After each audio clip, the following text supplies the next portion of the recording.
Well, hello everyone, and welcome to the second of Travel Call Presents evenings, our virtual evenings with our clients from Travel Call Melbourne, Travel Call Sydney, and the Cruise Centre by Travel Call in Brisbane. So welcome everyone, and tonight it's an absolute pleasure. I've been waiting for this for weeks. About 6 years ago, I was at a trade show in Shanghai, and we were doing the rounds. We meet all hotels from around the world, and I met this man, Malik, Fernando, and we had a great chat about Sri Lanka and their wonderful properties, wonderful hotels. I wouldn't even call them hotels, experiences in Sri Lanka. And we got talking, and I think I had a cup of coffee in my hand at the time. And all of a sudden, Malik this guy who I just met reprimands me and says, "Why are you drinking coffee? You have to drink tea." And I'm like, that's crazy. And it so happened that Malik filled me in on his family story and let me in on a little bit of a secret at the time, because obviously he was selling his experiences and about the tea experiences, and it so happened that his family is Dilmah Tea. Now, we all grew up in Australia. Well, I certainly grew up in Dilmah, with Dilmah, having launched in Australia in 1988. It was only 1998. It seems like it's been in our supermarket shelves for a long time. So anyway, that was a while ago, and tonight I'm thrilled to have Mr. Merrill J. Fernando with us. Mr. Fernando is the godfather of tea, certainly the godfather of tea in Australia. So we're going to start talking a little bit about Dilmah and the family and the Dilmah tea. And then we're going to talk about what happened next in the family's experience and how they got into tourism. What a great move, Malik. So, Mr. Fernando, good evening, and thank you so much for joining us. Good evening. It's my great pleasure to talk to you and to the Aussies in my second home, Australia. I know. Thank you for the opportunity. And look what I'm drinking, of course. I am drinking, oh God, my tea bag broke, but I am drinking Dilmah tea this evening. Oh, thank you. So, Mr. Fernando, you grew up in a small fishing village in Sri Lanka. Then it was called Ceylon. You're the youngest of six. So what did your family do for work? Well, my family was a humble one. My father was a small-time trader. He was supplying construction material to big construction companies, bricks, tiles, and so forth. Small-time trading company. Then my family never had any interest in tea. And I got the opportunity. I had some rich friends in Sri Lanka who had plantations, tea plantations. And their children, who were my friends at school, always used to invite me there to their estates. So I used to spend time in the plantations, and I began to love tea. And that is how my family, we are talking about a family. That's not my parents' family, but it's my family. My parents brought me up, and my mother showed me values which have brought me to this state in life today, because she showed me how I should share everything I have.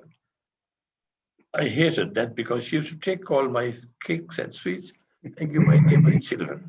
And I used to cry. She didn't take any notice of me. And thereafter, those values stuck in my head. Later in life, you were tasting, trading, and learning about tea in London. Yes. I think it was Mincing Lane in London. Mincing Lane, yes. Obviously, you must have learned so much in that time. Can you tell us a little bit how you started and how you sort of took an interest in tea to then a business? Yes. While holiday time in school, when I spent some of it in the plantations, And I saw how diligently, how hard these men and women worked, particularly the tea pickers. They picked about 15 kilos of tea a day, and they were paid, which I thought were a fair wage. When I joined the tea trade and got in as a trainee tea taster, which was previously shut to the locals, saying that we ate too much spicy food and we had our tongues are gone. So I got the opportunity there to go to London, Mincing Lane, which far away, 10,000 kilometers from any tea plantation in the world, was made the tea center of the world. So I went there to learn about marketing and branding. I saw there the tea that they bought, for example, for numbers, for 50 cents a kilo, they branded, mixed it with other countries' cheap teas and called it Ceylon tea.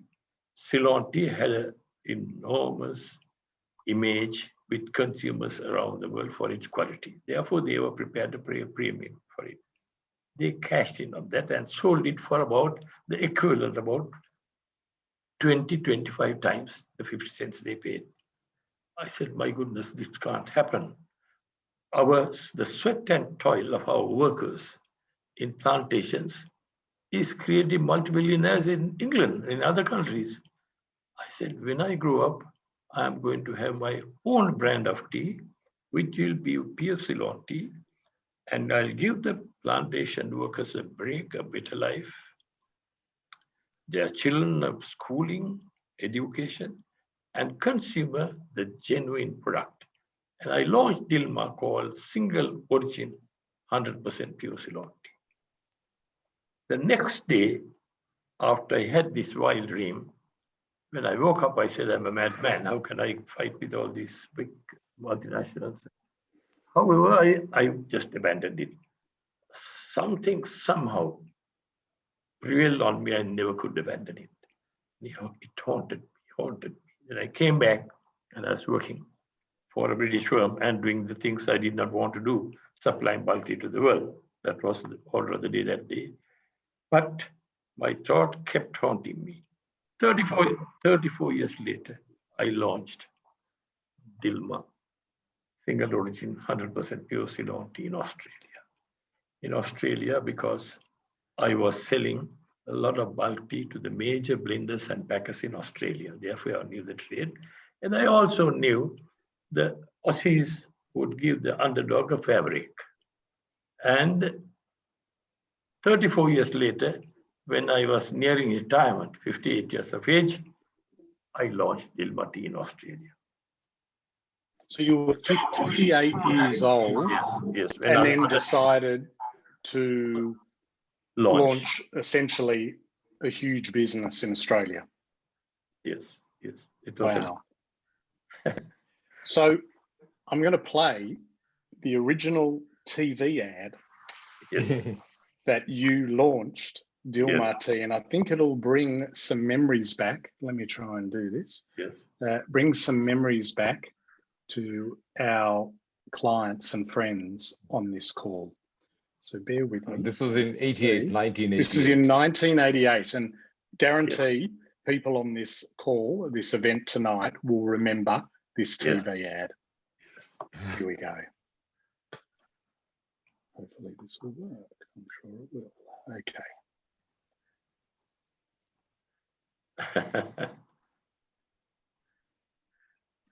Fragrant island, fragrant tea, flavor of Ceylon, come home to me. Dilmah tea, tea of teas, flavor of Ceylon, Dilmah. There you go. We all remember that ad.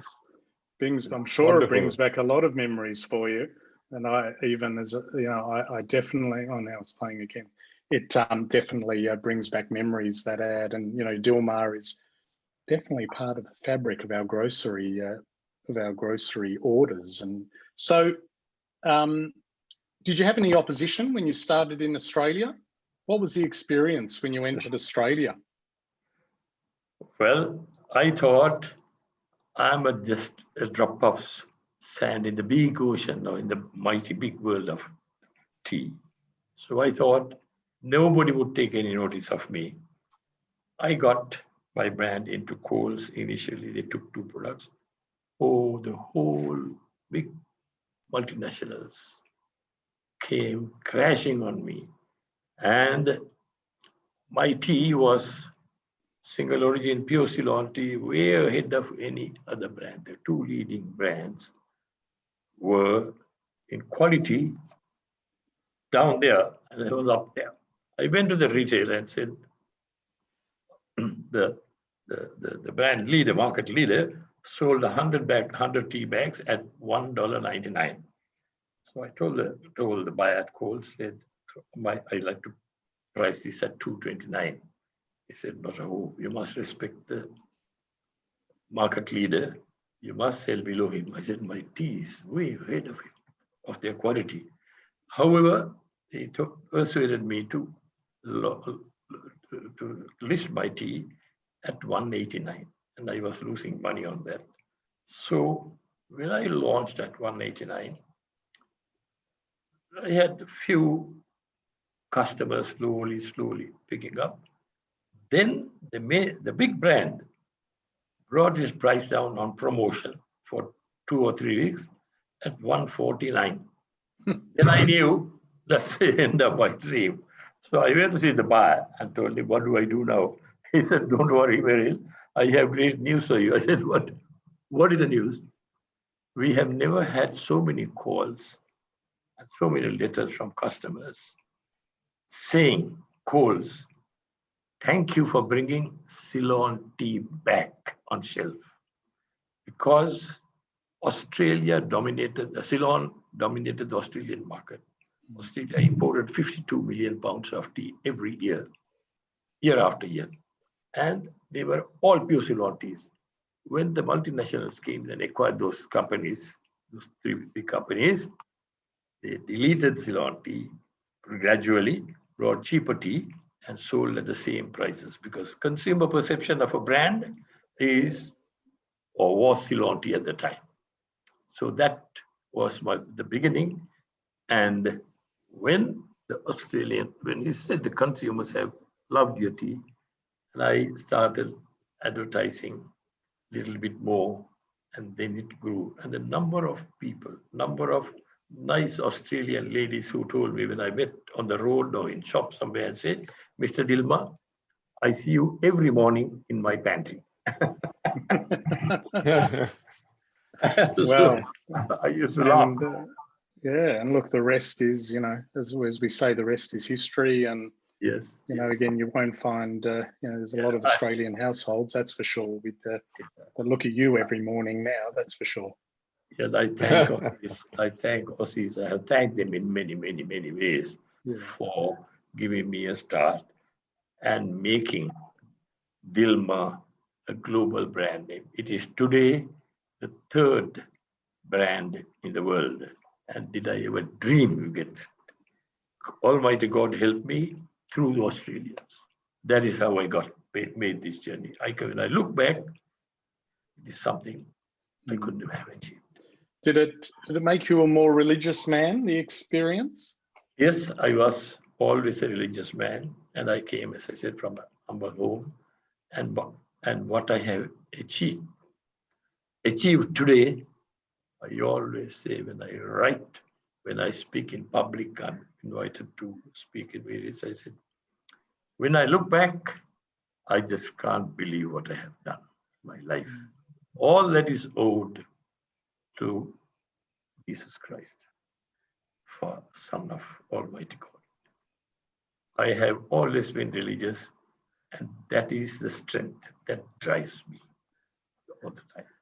Wonderful. Thank you. So then we go on to your one of the world's largest tea producers and the first producer-owned tea brand ever. Exactly. And then you get into hotels. Malik, what were you thinking? Now, Malik Fernando. Oh, so Malik, I'll give everybody a clue. So Dilmah as a name, Dilmah. So the Ma may be Malik. Am I right? And the Dil is your Dilhan, my brother. Yes. Yes. So there you go, Dilmah. And that's how you get Dilmah tea. So at the time my father started, we want very tight budgets. So the brand name he coined at home, the TV advertising, he did it himself. It's all very homemade, but that's worked out wonderfully. It's worked out pretty good. It's worked out pretty well. So Malik Fernando is an accidental hotelier. Yes. Malik, how did you get into hospitality? Take us through the journey. So tea producing to hospitality and tourism. What happened? See, Anthony, the segue into hospitality is all connected to tea, because the tea plantations in Sri Lanka, which you would have seen if you'd come in June, as we had planned earlier, we'll have to delay that by a year, is it's the most beautiful part of the country.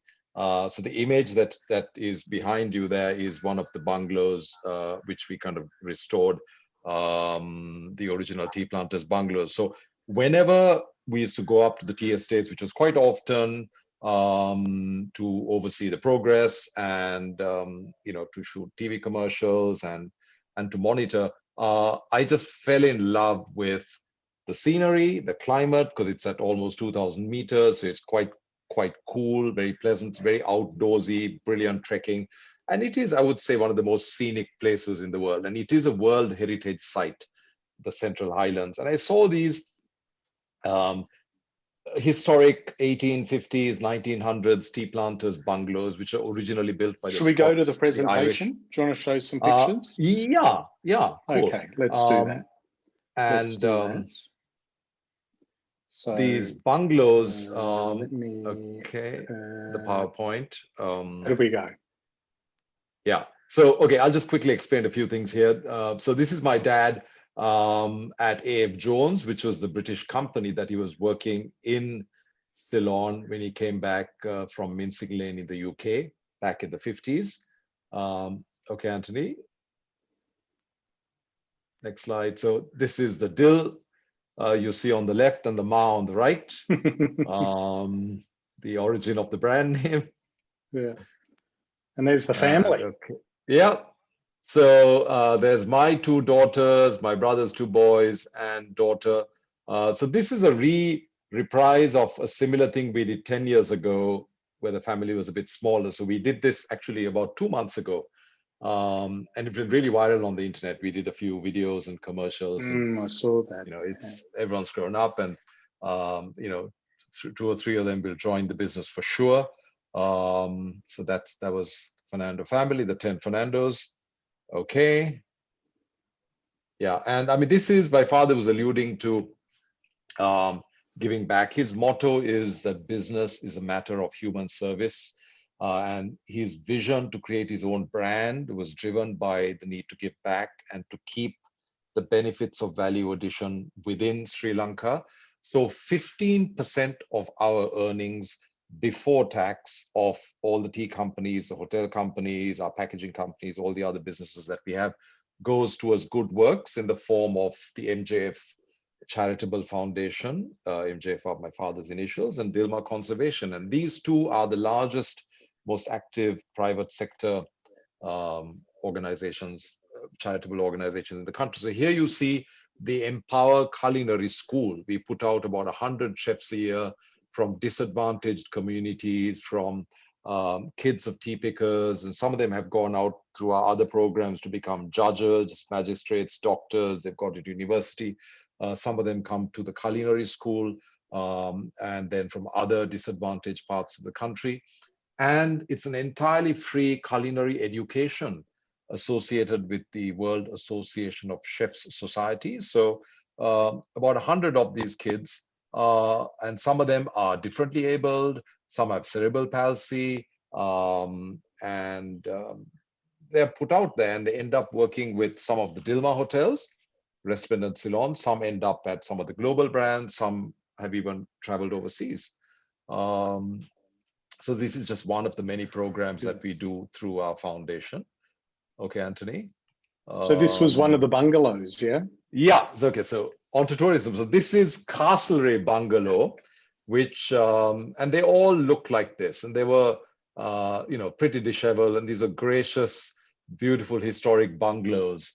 So I decided, this was in 2002, that we start restoring them in a sympathetic manner, and then we offer them to, guests who want to, not just be on the beach, but to really connect with our history and culture in, the most beautiful part of the country. So this is Castlereagh Bungalow, which coincidentally belonged to my great-grandfather on my mother's side in the 20s, Thomas Amarasuriya. So it's a small world, and then it was acquired. There were certain government acquisitions, they nationalized the tea plantation. So now this bungalow is actually the one you see behind you on your virtual screen. So this opened in 2005. And we have, the next slide, please, Anthony. So there are 5 bungalows in all. Each of them are very, very individual in this very beautiful scenery of emerald tea fields, waterfalls, lakes, and a crisp, cool air. And Tea Trails has become the most iconic high-end luxury resort in the country. The next image, Anthony, is Malik, I wanted to ask your father, Mr. Fernando. Yes, hi. When Malik said that he wanted to get into the hotel business, I want to know what you thought. Well, oh my God, that's going to be very rude. I try to teach Malik. We're all friends here. I try to teach Malik tea the way I taught Dilhan. But Malik kept running out of it. I realized that he is not going to be a tea man. But then on his own, he enjoyed his visits to our plantations. And then when he started talking about all these villas, very, very high end, I told him, son, I don't think we will get visitors, that quality of visitors to our country yet. But he convinced me. And then I looked back and I said, tea is 100% natural. Every cent comes back to the country. Tourism is 100% local, and every cent comes back to the country. If you can, go ahead. Then, of course, when he came with his budgets for each hotel, I didn't welcome those figures. However, I said, okay, let's go. And when later on, the hotels, we have beautiful hotels, three hotels at Cape Weligama. He came with a budget, and I said, my goodness. We've improved our budgeting since, Anthony. Good. He exceeded the budget about 3 times. As all good hoteliers do. but it is bringing in returns.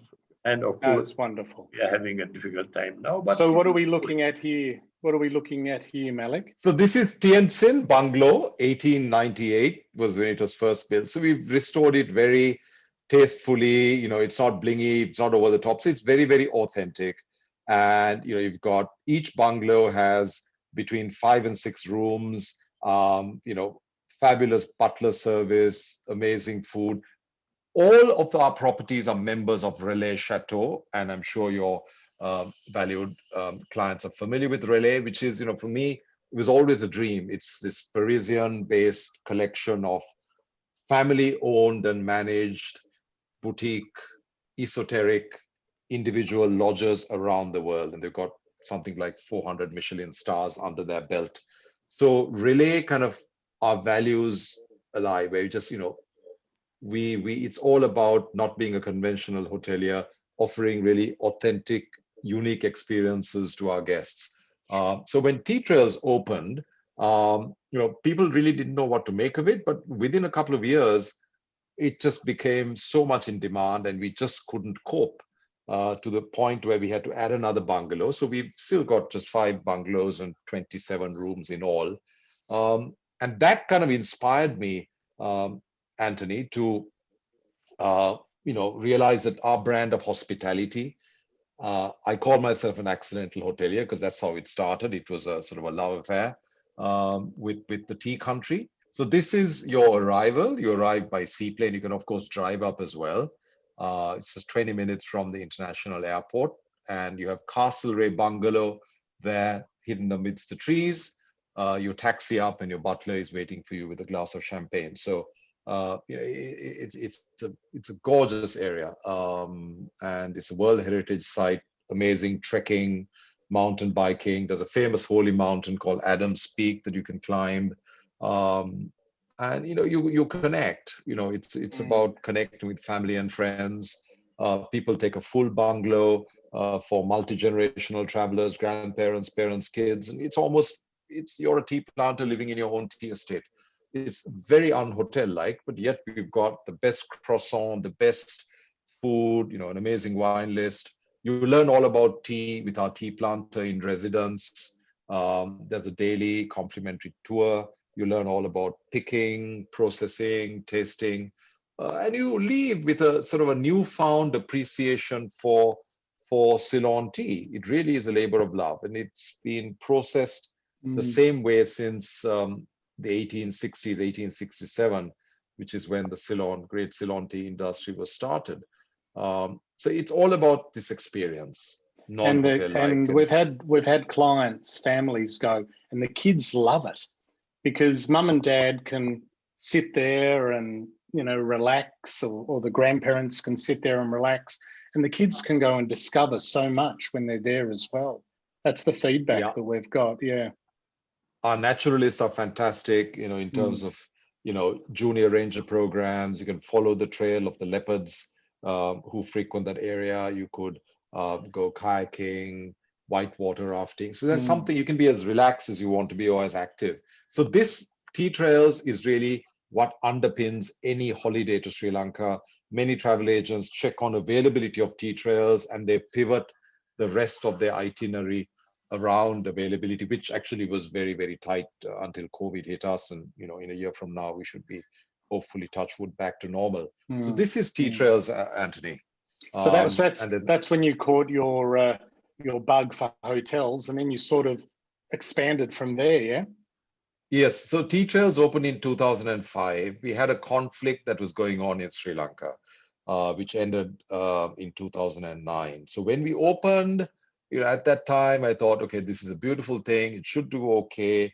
It's a fairly small scale thing, but, I didn't have huge hopes for it. But then when the war ended and we had, tourists coming in and, growing 30-40% year on year, Tea Trails just became so very popular. And then I realized in 2011, I think it was, that this brand of hospitality. We had many guests who used to write to us, because I'm very like my father with tea. He gets a lot of consumer letters and emails now, and he spends a lot of his time communicating one-on-one with consumers. Every customer is very important.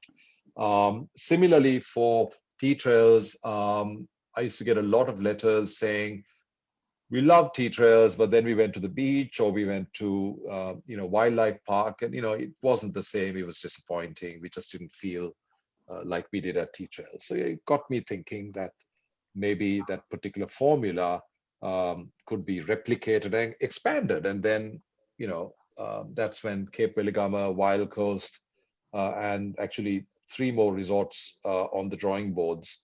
And then we realized that we needed a brand. So Resplendent Ceylon, which is not your typical brand, because I wanted to keep all the resorts very individual. So not to brand it like a Four Seasons X or a, Bulgari X. It's just Tea Trails. And this is Cape Weligama. So we had this beautiful coconut estate near Galle. So Galle is also a World Heritage Site. So this is 30 minutes east of Galle. It's on this remarkable 40-meter headland. And this is on the southern tip of Sri Lanka. There's nothing between here and Antarctica. And so we built with Lek Bunag, who is this amazing Thai architect, 39 villas and suites with amazing 270-degree ocean views, very near Galle in terms of an excursion, near the cinnamon plantations, near whale watching. We have a big blue whale colony that's a permanent colony. It's not a migratory that's there year round. So there's a lot of things you can do. Cape Weligama opened in 2014. And this is also Relais Chateaux. And it's tea trails on the beach. So you have these beautiful villas with broad terraces, tropical vegetation all around you, the crashing of waves. So Cape is this is the moon pool at Cape Weligama. So this is a stunning coastal property. It's the best coastal property, beach property in the country, and located just 2 hours from the capital city. And here, you know, although it's a larger property than tea trails, chefs would customize meals for you based on your preference. We love going off menu. There's a strong wellness angle. It's a top surf spot.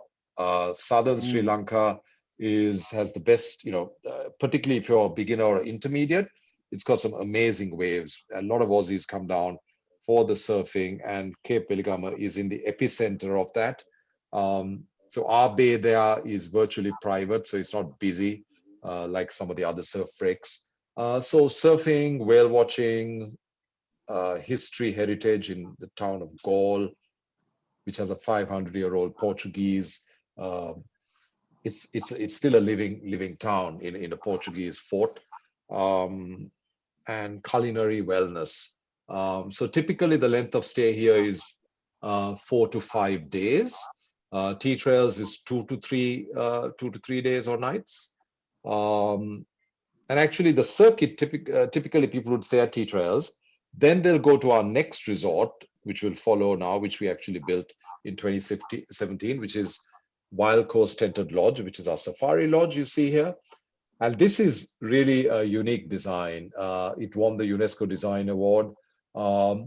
It's a series of 28 cocoons or tents, kind of built like, it's a pod that is just sits very lightly in the jungle, almost like an airship that's landed. It's got this beautiful bamboo and teak shingle bar and restaurant. And this was done by the local community.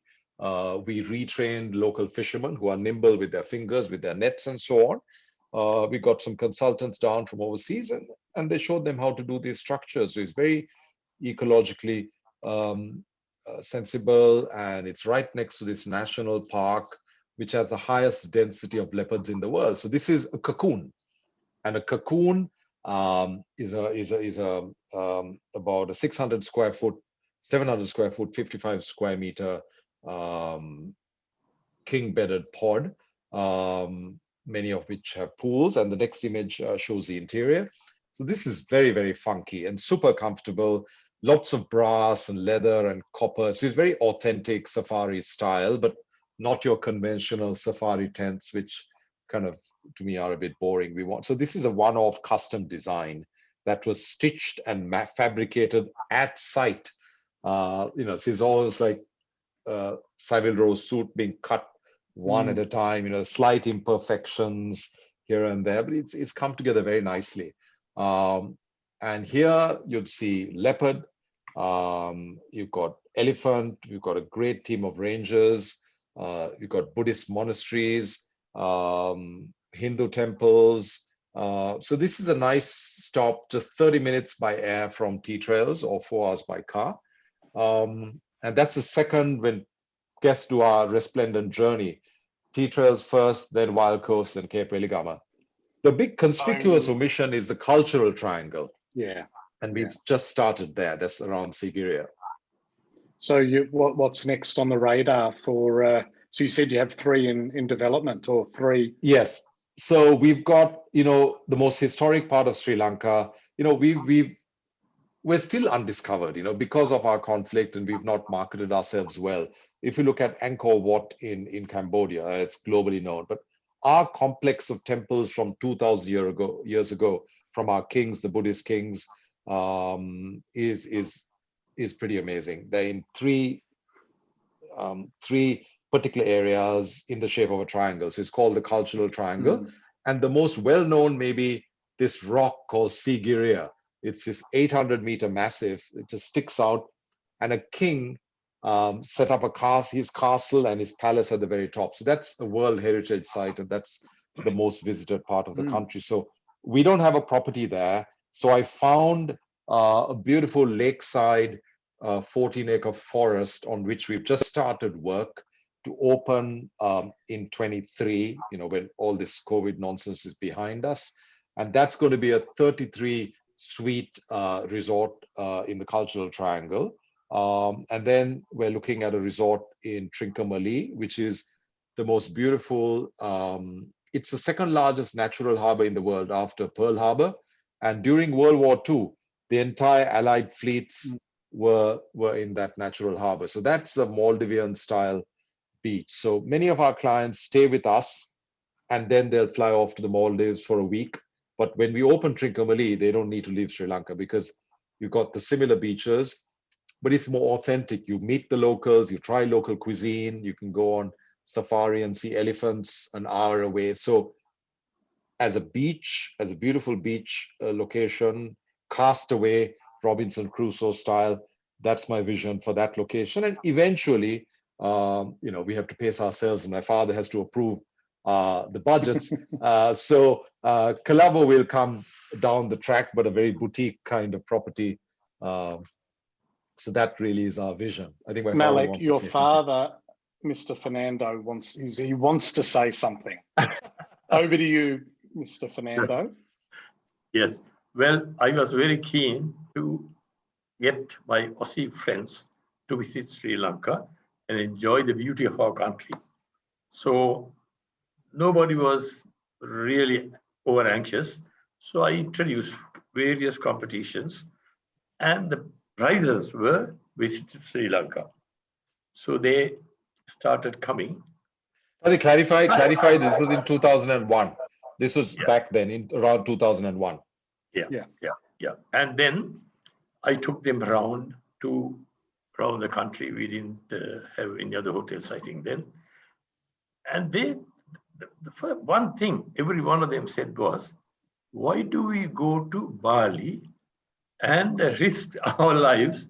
We have 3 times the Bali. We have the beaches, we have the mountains, we have tea, we have nice people, lovely spicy food. And those were the remarks they said. And that, I think, started off Aussies coming here. Then, now the Kiwis also started coming here. But I think the Aussies who came, if they had contacts, particularly, it makes a difference when you visit a country. Yes. If you know the locals, they will show you around. So fortunately for the Aussies, they came here, we showed them around, and they loved the country. Now, if they are permitted to come, we will have thousands of those coming. And this is, Malik, you may have that now Aussies play a significant role in the visitors. Yeah, actually, when you look at, Anthony, you'd know this, I think in 2018, the virtuoso intent to travel amongst Aussies, Japan was #1, Sri Lanka was #2. Yes. And in the Condé Nast Traveler, USA, UK Reader's Choice Awards, Italy was #1, Sri Lanka was #2, which is remarkable since we do very little marketing. And by the way, all 3 of our resorts came in the top 10 in Asia, which I'm quite delighted about. Congratulations, that's great. I think, and your how many of your properties are a part of the Virtuoso network? There's one, Cape Weligama is Virtuoso. The others are very sort of inventory is limited, and Cape has the most number of keys. Sure. So that's wonderful. And it's just, you know, certainly from our perspective, Sri Lanka, you know, was seeing huge interest from our client base. So very, very much in line with what you've said with Japan and Sri Lanka. They were the two that we really felt were on their way. And we have no doubt that when we can travel, you know, Sri Lanka will be one of the countries that we can welcome into one of our initial, what they're calling bubbles, whatever, you know, whenever that happens. We have to get to Sydney and Queensland first, but after that, you know, we will get overseas. Sorry, Mr. Fernando, do you want to say something? No, I just want to say that a significant difference between all other tourist places in the world and Sri Lanka is that the people are the friendliest you can find on earth. I remember in the good old days when the Scandinavians and Germans and the French started coming to Sri Lanka, so many people used to tell me, you know, your people are always smiling. You go to the village, everyone is smiling, and they have nothing to smile about. That was the comment they made. And even today, even the poorest of people were very cheerful. Yeah. Everybody smiles and are very helpful. And as a tourist, if you go on the road and you have a little problem, you stop your car, all the neighbors will come. How can we help you? They give you king coconut water. That's their nature. And tourists notice that. Very authentic, so genuine warmth. Which is, you know, we so look forward to coming and to experiencing, and just looking at some of the clients on the call on the event tonight. I mean, I know some of them have visited Sri Lanka and visited your experiences. So, Mr. Fernando, give us a scoop. What's next with Dilmah Tea? What can we expect from the world of Dilmah Tea? Well, we have done with Dilmah that other big people are just lost for words. We have invented so many things, not only tea, but what is good for your health. We got a range of herbal infusions like moringa, saffron, turmeric tea, complete range. And we have got iced tea done in different tastes, and you know, these will be launched in about a month. And we have done some amazing things with tea. And people are just watching and saying, where are these guys getting these ideas from? And the tea beer, don't forget the tea beer. And we launched Australian tea beer. What is the beer company? It's with the Pirate Bay Tea Company, beer company in Adelaide. It's sort of a boutique beer brand. So we launched a tea infused beer last month. So it's actually, it's a dark ale, but it has a strong tea tonality as well. So it's called Tea and Biscuits, Dilmah branded, brewed by this sort of a cult Adelaide company called Pirate Brewing Company. So one of our team is from Adelaide, so I'll get her to sort that out. Wow, that's really... I'm gonna go bring a can. Yeah, show me the can of tea beer. That's a little bit disturbing, but I wouldn't mind seeing that. You could do tea gin. You could make tea gin infused. We are with tea. in the next.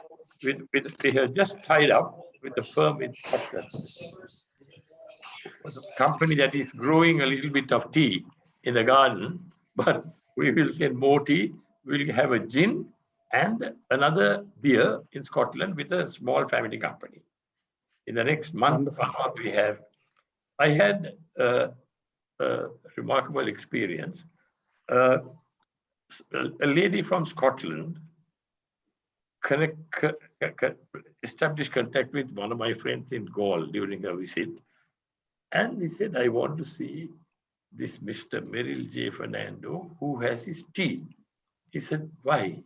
He said, I know him, we can take him anytime. But I said, you know, I made this bottle of gin, with tea. Yeah, where do you get the tea? I grow the tea in my garden. He had said that he'll be very interested. So this lady came and handed me this bottle of gin made out of tea, and it tasted delightful, excellent. So we will be producing that maybe in the next 1 month. I think that's a good idea. Show me the beer. Oh, wow. Okay. I never thought I'd see that. All right. Very tasty Malik, too. I'll have to find some of that. So one last important question for Mr. Fernando. How do you drink your tea? I drink it the proper way. Black, no sugar, no milk. I just take it black tea in the mornings. I have 4 teas which I developed in the nature of wine. A low-grown, very gutty, strong tea, which I called Yatavat, in the likes of a Cabernet Sauvignon. So I have got, according to the elevations, as it goes up, it gets lighter. So the Cabernet Sauvignon, I have a Shiraz, I have a Pinot Noir, and I have a Chardonnay. I call it the champagne of teas, but I got a letter from France. You can't use the word champagne. So I changed it to Chardonnay. So if you brew that tea and put in a glass like that, show the 4 teas, and take 4 glasses of tea, place that alongside, you may not easily distinguish one from the other, because tea and wine have synergies all the way. So I drink the strong one in the morning, like you would say for an English breakfast. And then afternoon, I will drink the Shiraz or the Pinot Noir. Late at night, I would drink the Rangvat, which is the champagne of this or the Chardonnay. Right, so they're the secrets. So that, believe me, if Dilmah didn't surface 33 years ago, you would still be drinking English breakfast and Earl Grey. Believe me, because everyone in the tea business in the world is a trader who buys from anywhere it is cheap and sells it to the consumer with his only concern is profit. I am a farmer. The only company in the world to have its own tea plantations, all the factories to make tea, all the packaging requirements. We have a first-class tea packaging plant in Colombo, and the only one company in the world which has a brand owned by a farming family. Yeah. To take our tea, homegrown tea, direct to the market without any mediaries. So they drink very good tea. And I always tell them in the early years, store Dilmah tea in your fridge and enjoy the last cup in freshness and quality, because our tea would be picked today.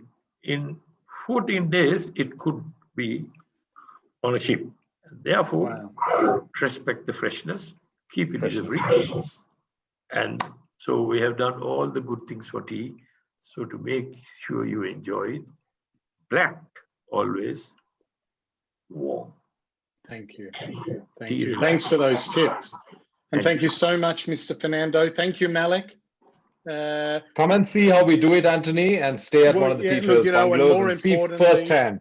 Yeah, and more importantly, our clients online, if you've got any questions, please ask your travel call advisor.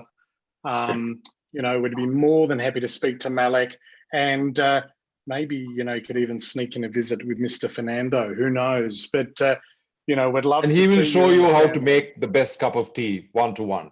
That's a promise. And believe me, every one of your colleagues and friends listening to this, you're welcome to write to my son, write to me. Like my tea customers there, I get hundreds of letters even now. Early years, I used to get thousands of letters, and I reply to each one of them.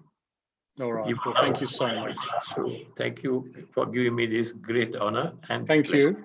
Thank you. Thank God you. It's been an absolute, Thank you, everybody. Keep safe, It's and we been hope to see you next year. absolute honor. Thank you very much. Thank you, everybody, for joining our Travel Call Presents evening. We'll have another one in a few weeks. It'll be a hard act to follow. And I'd say we're going to go and have a look at the election now, but I'm going to try and stay off the television. But thank you very much. Good evening, and thank you. Thank you. Good evening. Thank you. Bye-bye. Thank you, Anthony. Thank you. Bye, Bye. everyone. And Bye-bye. God bless Bye. you all. Thank you. Bye. Thank you.